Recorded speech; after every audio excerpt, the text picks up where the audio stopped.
Good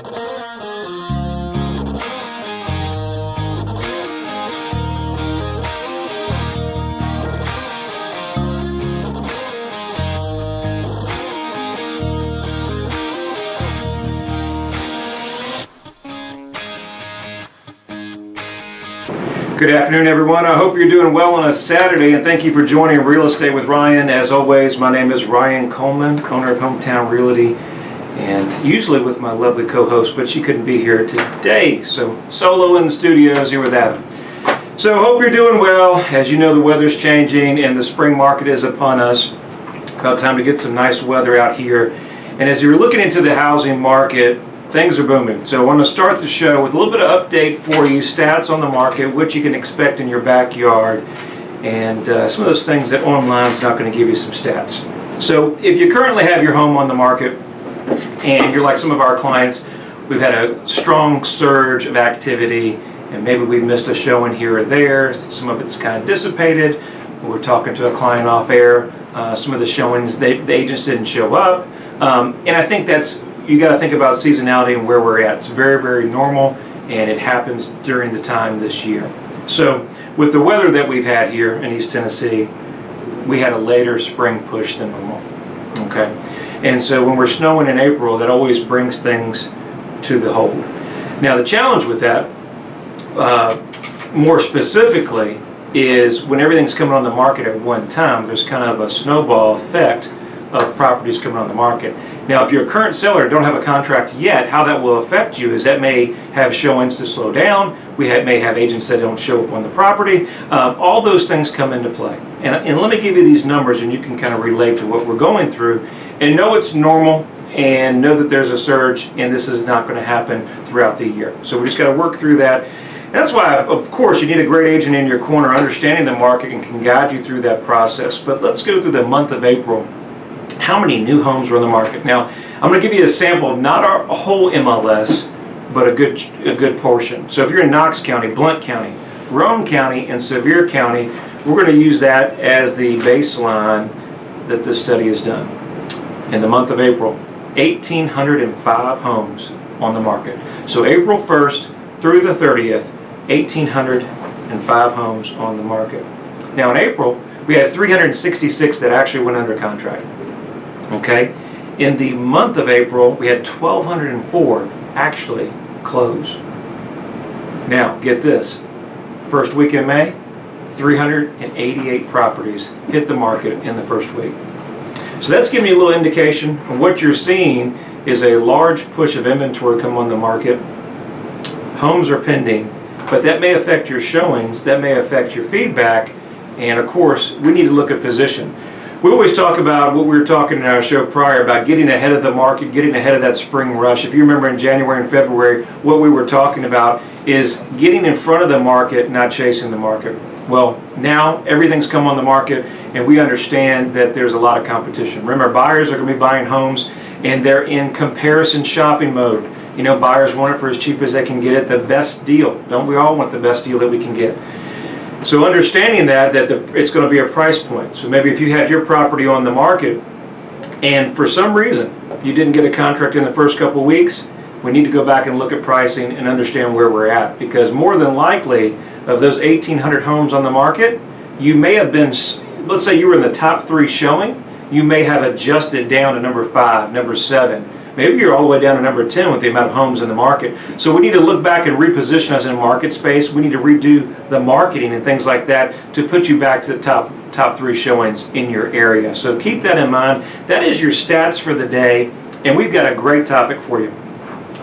So with the market and inventory shortage, and it seems like for buyers that there's less options and less choices out there. You know, what do? With the prices going on the up end, you're paying competitive prices, sellers getting top dollar. If it's priced right and shows right, what do we do? How do we combat that? We talked about, we had a show before about some land that's on the market and how land has been increasing and more inventory that's actually on the market now. So some lots that were carrying before were on the inventory and we're not moving 2 or 3 years ago. Now we're seeing waterfront property peaking, we're seeing building lots. Why? Because buyers are expanding. We're doing some owner building, we're doing some custom building because inventory's down. Choices. And it's a lot better to have a custom built home or a newer home where you can pick and choose the floor plan, especially when you're paying on some of your resale pricing, kind of that similar almost to a builder spot. Now, one thing that's important, guys, we're going to talk about today in our topic is our 10 things that you need to know if you're building, whether you're going to do an owner build or new construction. So we'll get into that topic and the pros and cons and some relationship that we've helped several customers during that process and to walk you through that whole process. So new construction, what's important about that process and where do you start? I'm always going to start with this, and I think the first and foremost point is location. Real estate's location, location, location, right? So if you're thinking about buying, you know schools are important. Schools are about to close now, right? Inventory is short. Where do we choose? So if you're looking for new construction, we've got to do a little survey. Whether it's a resale or new construction, you want to survey your area, you want to know your neighborhoods, you want to know your schools, and a lot of these new developments, they're not even breaking ground yet, but they're just putting the roads and things in. So what's important about this, and more importantly, is understand what is going in there. We've got some new subdivisions that are coming in, know your price points, know your builders, know your research and things like that. That's so important. But I think the first thing is drive your neighborhood. Drive your neighborhood, understand that it's important to understand your neighbors and the price point range that's in there, and understand your builder's track record. Understand your builder's track record. There's two types of builders. There's track builders, you know, they're putting up homes after homes after homes, and they're more in a production base. And then we have our custom builders. They're going to take a little more time. You're going to maybe pay a little bit more, but you're going to have a little bit more attention to details. So the first thing we'll talk about is your land and making sure that your soil is correct. When I say correct, you mean that it has meet the specs and specifications of a scientist. Or let's say, give you an example, we bought out in Hardin Valley. Out in Hardin Valley, a lot of farmland. Some of the lots were compacted, and so those lots were compacted. The first thing that you must do is, if you're building, to get a test. If they built, make sure they had a scientist or engineer grade that soil for impact. One of the biggest things across the country and across even the West Coast, they said, is the issue with soil, not making sure that it's compacted and it has the right rate. Don't get into the weeds exactly what that is, but the right compaction to lay your foundation. Everything's about your foundation, whether you're going to crawl space or a slab. It's so important to understand that it's built right and it's been engineered and tested. Number two, plans. One of the biggest things I think if you're buying new construction, what you need to know and how you need to know about that process is understand that if you're buying in a subdivision that has building restrictions and covenants, you need to know those restrictions and covenants on the beginning.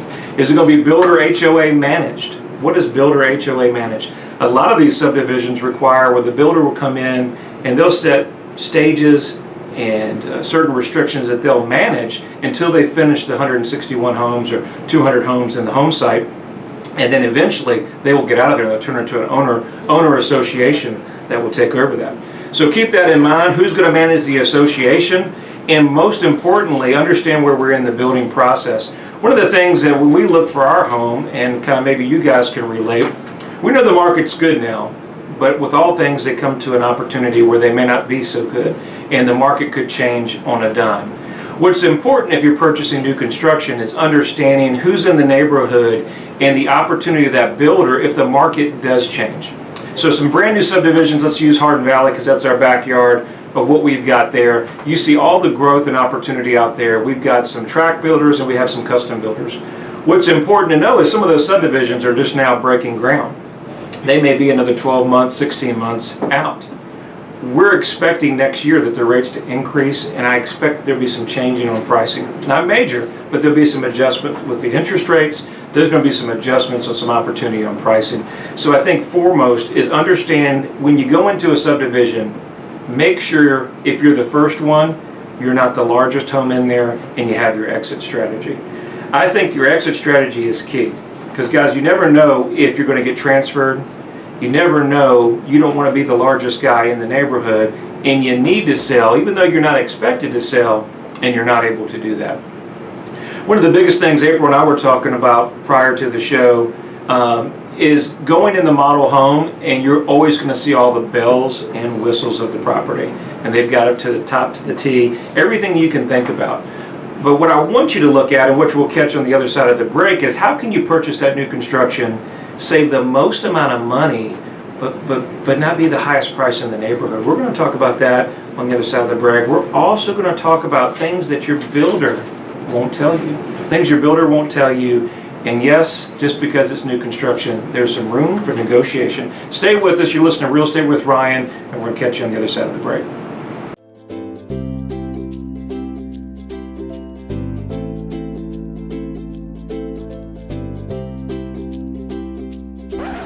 Is it time for a new place? Ryan Coleman with Hometown Realty has the experience to sell your home quickly and help you find the right home for you. And if he can't sell it right away, he will buy it himself.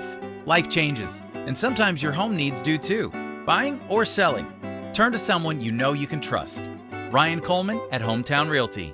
Thank you guys for staying with us. You're listening to Real Estate with Ryan. As always, I'm your host, and if you ever need us, 693-SOLD, 693 or ryancoleman.org. So we're talking about new construction, what you need to know in the marketplace if you're going to do a new build, whether it's a builder that you're going to do yourself or you're going to do a tract builder or a custom build. So talking about that, keep in mind on new construction, one thing I was talking with a customer, when you go into some of these subdivisions and they're pre-done and they have a model home, keep in mind with the model home that they've got all the bells and whistles, all the features that we need to see in there. And keep in mind on your budget, believe it or not, how you can keep in budget and how April and I kept in budget and what you may do. You can't change the location, you can't redo the lot, but what we can do is see how we can save some money. Now understand, when you go in, they're going to have a baseline package. It's usually going to be lower just to kind of get you in the door, and then they're going to add you all the upgrades. What's going to cost you and put you over your price point, and when actually could put you over the actual sales price, would be, guess what? The bells and whistles. It's the hardwood floors, it's the granite countertops, it's, you name it. Every fixture you can name, we get in the woo and ah. And make sure you keep that in mind. Stay within budget, guys. What we did, we were able to understand that the certain structure, certain changes of the construction of the property, we could not physically come back and do. It would be cost prohibitive. But we did not go with that expensive flooring that was double the price. We did not go with some of the granite and things that we could do. So we were able to get into a plan that made sense financially, made our numbers work, and we could do the things what we needed to in time frame. So keep that in mind, give you some ideas, and yes, especially if it's a new construction, if it's a spec build, they will negotiate.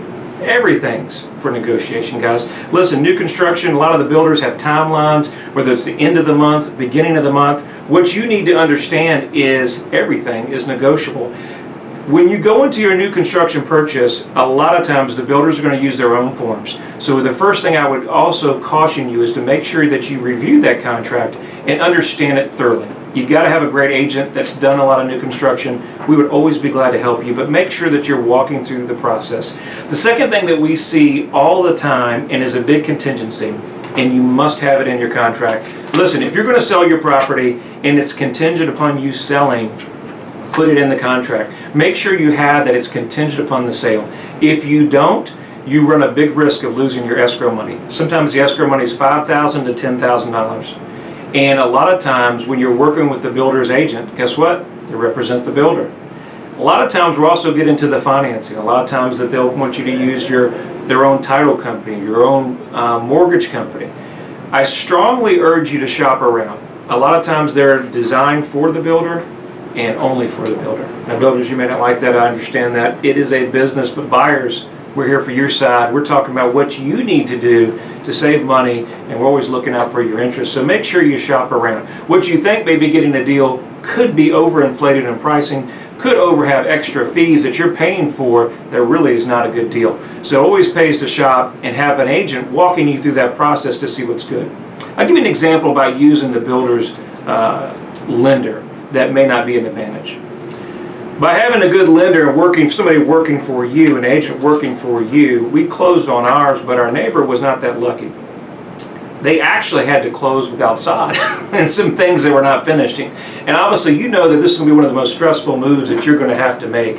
And when you move, The last thing you want to do is have construction people in your house. If you've got a little one like us, walking through on a mud pit. If you've got dogs, it could be an absolute disaster.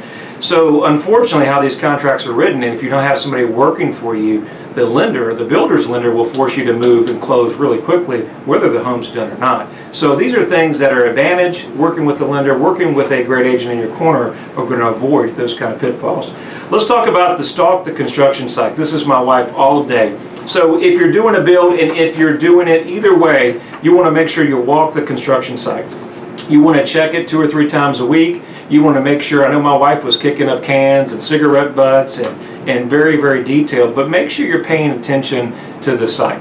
Make sure that they're having a clean site and you're monitoring it. And that is so key. You're going to have a punch list. What a punch list is usually pre-drywall, and then you're going to carry it after drywall for more your final inspection.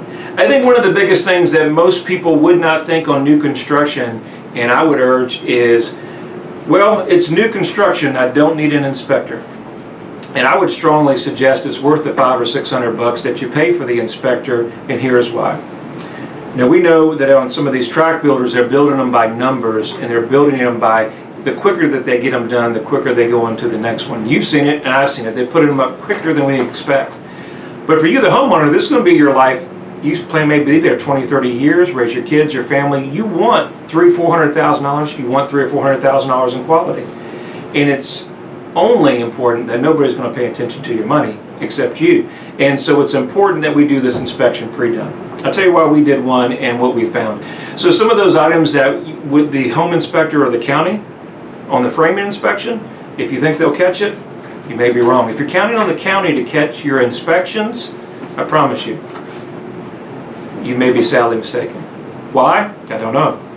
Maybe error, maybe a mistake, but it's up to you ultimately, right? If this is such a big purchase, you can't rely on the county. You've got to take control in your hands. So a pre-inspection is key, and then our final inspection. So we're not like our neighbor, making sure we have our sod down, we got all our finishing trim. We're going to make sure all these things are grading. Probably one of the things that's most overlooked when you're looking at the property, making sure our grading, our swells, our water is away from the house. Something I see all the time that we need to make sure that we need to do it. Home warranty. Well, your builder, know your warranty on front, what that covers. Are we in a 1 year, are we in a 5 year, are we in 10 years? Most builders around here will cover a 1 year warranty, and they're going to be all your mechanicals. They're required by the state to do that. Other than that, they may have a 5-year plan. So it's best to catch it on the front end. Make sure before you close that you have a punch list, and if there's remaining items on that punch list that you understand with that. Now be flexible in timing, guys, with the weather that we have. Understand that most of the contracts are written. They will not give you an exact date. They'll have a projected closing date, but keep in mind, once they're done, they're expecting you to close. So a lot of times in our new construction, you may have to factor in moving once or twice. You know, nobody wants to do that, but especially in a market that where we're at now, it's very fast-paced, it's very competitive. And so some of those things, you want to make sure that you're covered, and understanding that you may have to move into that apartment before your home is done. But specifically, contractually, you put all the bells and whistles, all the upgrades and things. What you don't want to do is not have your home sold in this market. We talked to a lot of clients and they're building. We talked to one in Oak Ridge yesterday. They have to have a drop-dead date that they have to have a contract by, or they lose the opportunity of their new dream home. So keep in mind, and some of our clients out there, listen, the market's hot. Some of them are gambling on the market, doing a little for sale by owner. I get it. Who wouldn't try to sell it themselves and save a little money? But if you're building and you understand that timing is everything in this market, and understanding that right now what your time frame is maybe not what the buyers. So many times we meet with clients and customers out there and they understand, they're thinking on their time frame. Well, you know, hey Ryan, I'm not in a rush. It's no big deal, we have time. Remember, in real estate, it's what a buyer and seller are willing to pay and what we can do to come together that makes sense. And more importantly, as the kids are getting out of school, if I'm changing school district with some of our clients now, they don't want uncertainty the day before closing, knowing where they're going to move, changing addresses. You know, sports are key. You know, if the kids are playing sports, a lot of the sports are 9 months out of the 12-month cycle. It's important that we get that done and understand that, So what your time frame is and putting the most money in your pocket is most accordingly. So understand that timing is everything, and making sure that we're understanding the buyer's time frame and the seller's time frame as well. Here's some things builders will not tell you, things that you may hear. 10 things that builders won't tell you. Number one is we never cut corners. Well, I promise you, it happens, whether it's intentional, whether they mean it or not, whether it's fast-paced. Things get missed. That's why you've got to be diligent on your timelines. You got to be diligent on your inspections. When they do the rough ends, you got to do your walkthrough, and more importantly, getting that inspection and understanding that. Regulated. Don't count on the county to be regulating you. The old saying, "You'll never see me once you move in." Well, we hope that's never the case, but sometimes it happens. Make sure we have our punch through or walk through all tidied up and ready to go. And number one, have a great agent in your corner. As always, it goes quicker than we expect. You're listening to Real Estate with Ryan every Saturday, 5 o'clock on News Talk 98.7, where we'll give you the up-to-date information in the real estate market in your backyard. 693-7653. That's 693-SOLD. Visit me at ryancoleman.org, or you can catch us on social media. Till next week, guys, we'll see you next Saturday. Have a great weekend.